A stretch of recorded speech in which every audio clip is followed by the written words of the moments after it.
Well, joining us now to tell us exactly who's going to win the election in 2024 and by how many seats, Nigel Fletcher, from political historian at the King's College here in London. Thank you so much, Nigel, for joining us. Pleasure to be with you.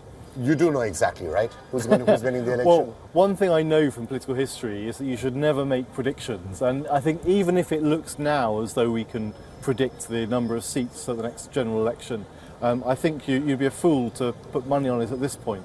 Things can change, and one of the things that... But the Conservatives seem to be doing badly. I mean, that is fair to say, right? That for the moment, yes, they look as if they are on their way out. I think that's fair to say, but on the other hand, William Hague, one of the former leaders of the Conservative Party, wrote an article this week in which he said that local elections are not always the best guide to a general election. When he was leader of the Conservatives, they were doing very badly indeed, and did do very badly at the general election in 2001.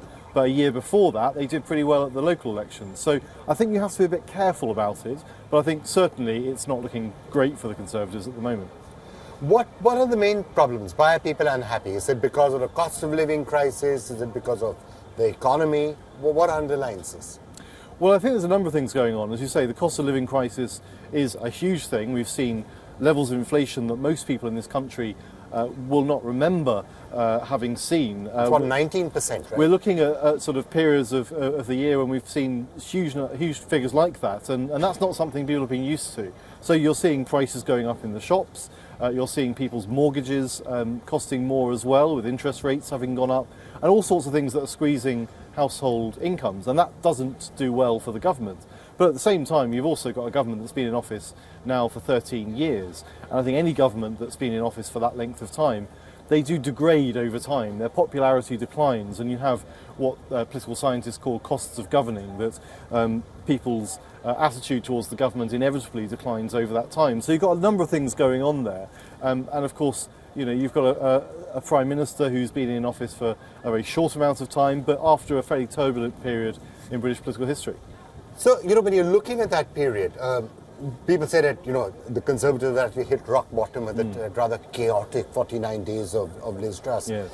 Has Rishi Sunak been able to pull it back or not enough? Or is he personally somewhat popular but not enough to help the Conservatives? How would you rate him? Well, I think that he's stabilised the Conservative Party and the government for the period that he's been in office, but that's not really saying very much. As you say, the period, both through Boris Johnson's latter months in office and then into Liz Truss's very brief premiership, it was a period of enormous turmoil which did huge damage to the Conservative brand. And we saw at the polls, they fell off a cliff during that period, and they haven't really recovered to the levels they were even in the last days of Boris Johnson. So it has been a very damaging period of time. And I think what we're seeing is that whatever people's view of Rishi Sunak as a person, the brand of the Conservative Party is what's really dragging him down.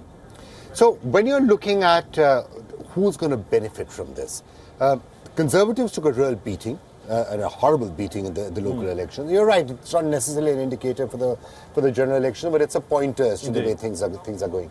So they took a real beating, but all the benefits didn't go to Labour. The Liberal Democrats picked up a lot of seats, the Greens did reasonably well. Yes.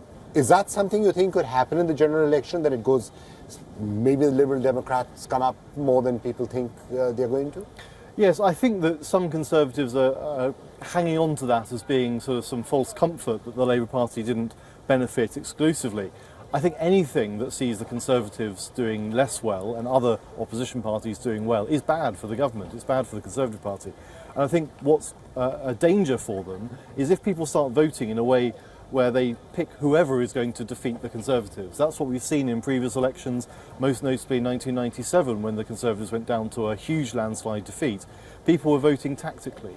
They were voting for Liberal Democrats if they were the main challengers. They were voting Labour if they were the main challengers. And I think that's a bit of what we're seeing in the local elections. So where there are other parties that are challenging in those seats, it's very bad for the Conservatives if people are seeing who the main challengers are and voting for them. All right. Nigel Fletcher, thank you so much for joining us. Thanks very much. Thank Pleasure. You.